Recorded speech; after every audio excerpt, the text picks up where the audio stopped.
نحمده ونصلي على رسوله الكريم أما بعد فأعوذ بالله من الشيطان الرجيم بسم الله الرحمن الرحيم اللهم صل على سيدنا ومولانا محمد النبي الأمي وعلى آله وأصحابه أجمعين برحمتك يا أرحم الراحمين. ناظرین کرام، امام الانبیاء خاتم الانبیاء حضرت محمد صلی اللہ علیہ وسلم کی سیرت مبارکہ کے سلسلے میں آج کا یہ چھٹا باب ہے، جس کا عنوان ہے حلیمہ سعدیہ رضی اللہ عنہا کی گود۔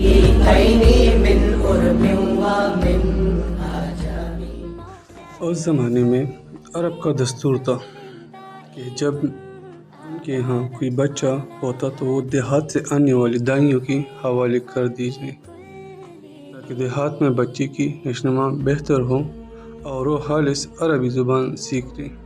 دائیوں کا قافلہ مکہ میں داخل ہوا، انہوں نے ان گھروں کی تلاش شروع کی جن میں بچے پیدا ہوئے تھے۔ اس طرح بہت سی دائیاں جناب عبد المطلب کے گھر بھی آئیں، نبی کریم صلی اللہ علیہ وسلم کو دیکھا، لیکن جب انہیں معلوم ہوا کہ یہ بچہ تو یتیم پیدا ہوا ہے تو اس خیال سے چھوڑ کر آگے بڑھ گئیں کہ یتیم بچے کے گھر آنے سے انہیں کیا ملے گا۔ اس طرح دائیاں آتی رہیں جاتی رہیں، کسی نے آپ کو دودھ پلانا منظور نہ کیا، اور کرتے بھی کیسے؟ یہ سعادت تو حضرت حلیمہ رضی اللہ کے حصے میں آنا تھی۔ جب حضرت حلیمہ رضی اللہ عنہا مکہ پہنچی تو انہیں معلوم ہوا سب عورتوں کو کوئی نہ کوئی بچہ مل گیا ہے، اور اب صرف وہ بغیر بچے کے رہ گئی ہیں، اور اب کوئی بچہ باقی نہیں بچا۔ ہاں، ایک یتیم بچہ ضرور باقی ہے جسے دوسری عورتیں چھوڑ گئی ہیں۔ حلیمہ سعدیہ رضی اللہ عنہا نے اپنے شوہر عبداللہ ابن حارث سے کہا، خدا کی قسم مجھے یہ بات بہت ناگوار گزر رہی ہے کہ میں بچے کے بغیر جاؤں، دوسری سب عورتیں بچے لے کر جائیں، یہ مجھے طعنے دیں گے، اس لیے کیوں نہ ہم اس یتیم بچے کو لے لیں۔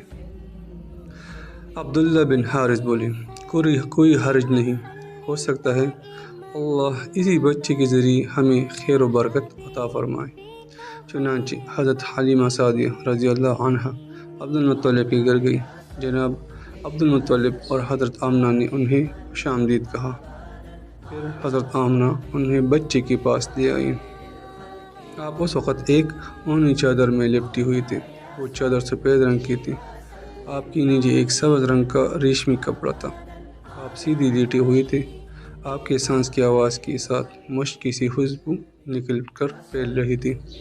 حلیمہ سعدیہ رضی اللہ عنہا آپ کے حسن و جمال کو دیکھ کر حیرت زدہ رہ گئی۔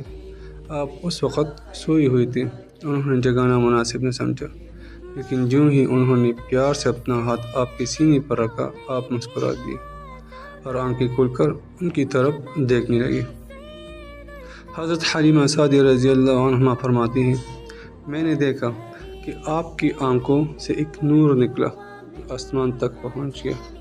میں نے آپ کو گود میں اٹھا کر آپ کی دونوں آنکھوں کے درمیان جگہ پر پیار کیا، پھر میں نے آپ کی والدہ اور عبد المطلب سے اجازت چاہی، بچے کے لیے قافلے میں آئی، میں نے آپ کو دودھ پلانے کے لیے گود میں لٹایا تو آپ دائیں طرف سے دودھ پینے لگے۔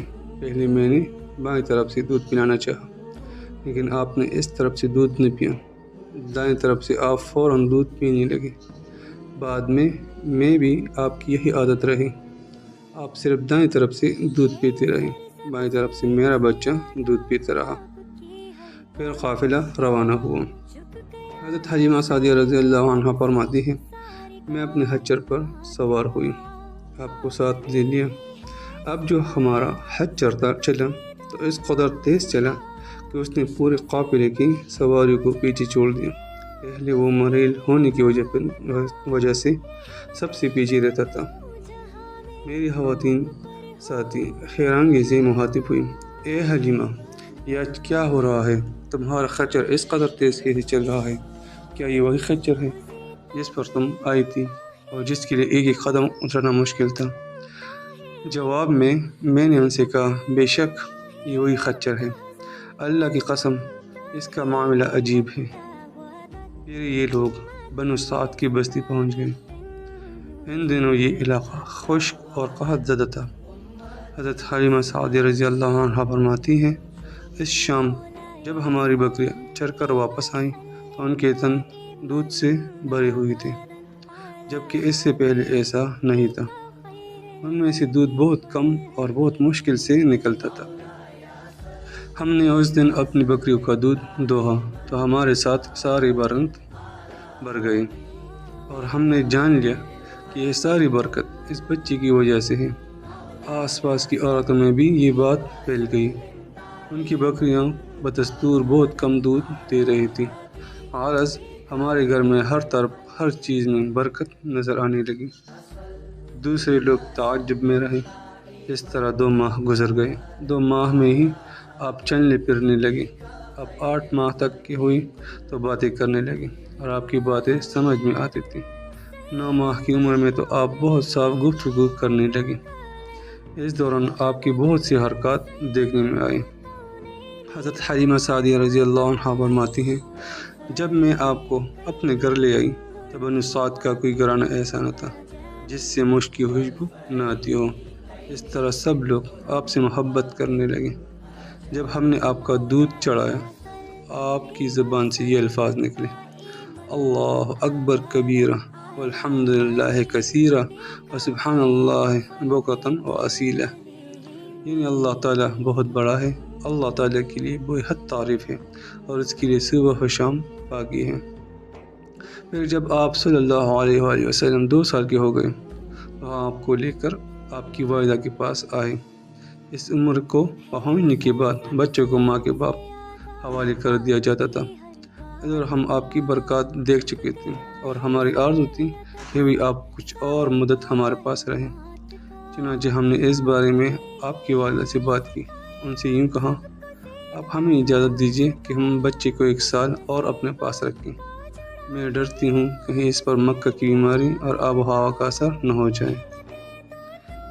جب ہم نے ان سے بار بار کہا تو حضرت آپ نہ مان گئی اور آپ کو پھر اپنے گھر لے آئے۔ جب آپ کچھ بڑے ہو گئے تو باہر نکل کر بچوں کو دیکھتے تھے، وہ آپ کو کھیلتے نظر آتے تھے، اب ان کے نزدیک نہ جاتے۔ ایک روز آپ نے مجھ سے پوچھا، امی جان کیا بات ہے؟ دن میں میرے بھائی بہن نظر نہیں آتے، آپ اپنے دودھ شریک بھائی عبداللہ اور بہنوں انیسہ اور شیمہ کے بارے میں پوچھ رہے تھے۔ حضرت حلیمہ رضی اللہ عنہا فرماتی ہیں، میں نے آپ کو بتایا وہ صبح سویرے بکرے چرانے جاتے ہیں، شام کے بعد گھر آتے ہیں۔ یہ جان کر آپ صلی اللہ علیہ وسلم نے فرمایا، تب مجھے بھی ان کے ساتھ بھیج دیا کریں۔ اس کے بعد آپ صلی اللہ علیہ وسلم اپنے بھائی بہنوں کے ساتھ جانے لگے۔ آپ خوش جاتے اور واپس آتے۔ ایسے میں ایک دن میرے بچے خوفزدہ انداز میں دوڑتے ہوئے آئے اور گھبرا کر بولے، امی جان جلدی چلیے ورنہ بھائی محمد صلی اللہ علیہ وآلہ وسلم ختم ہو جائیں گے۔ یہ سن کر ہمارے تو ہوش اڑ گئے۔ دوڑ کر وہاں پہنچے، ہم نے آپ کو دیکھا، آپ کھڑی ہوئی تھی، رنگ اوڑا ہوا تھا، چہرے پر زردی چھائی ہوئی تھی، اور یہ اس لیے نہیں تھا کہ آپ کو سینہ چاکی جانے سے کوئی تکلیف ہوئی تھی، بلکہ ان فرشتوں کو دیکھ کر آپ کی حالت ہوئی تھی۔ حضرت حلیمہ سعدیہ رضی اللہ عنہا فرماتی ہیں، ہم نے آپ صلی اللہ علیہ وسلم سے پوچھا، کیا ہوا طاہر؟ آپ صلی اللہ علیہ وسلم نے بتایا، میرے پاس 2 آدمی آئے تھے، وہ سفید کپڑے پہنے ہوئے تھے، وہ دونوں حضرت جبرائیل اور حضرت میکائیل علیہ السلام تھے۔ ان دونوں میں سے ایک نے کہا کہ کیا یہ وہی ہے؟ دوسرے نے جواب دیا، جی ہاں یہ وہی ہے۔ پھر وہ دونوں میرے قریب آئے، مجھے پکڑا اور لٹا دیا۔ اس کے بعد انہوں نے میرا پیٹ چاک کیا اور اس میں سے کوئی چیز تلاش کرنے لگے۔ آخر انہیں وہ چیز مل گئی اور انہوں نے اسے باہر نکال کر پھینک دیا۔ میں نہیں جانتا وہ کیا چیز تھی۔ اس چیز کے بارے میں دوسری روایات میں ہے، یہ وضاحت ملتی ہے کہ وہ سیاہ رنگ کا ایک دانہ سا تھا۔ یہ انسان کے جسم میں شیطان کا گھر ہوتا ہے اور یہ شیطان انسان کے بدن میں یہیں سے اثرات ڈالتا ہے۔ حضرت حلیمہ سعدیہ رضی اللہ عنہا فرماتی ہے، پھر ہم آپ کو گھر لے آئے۔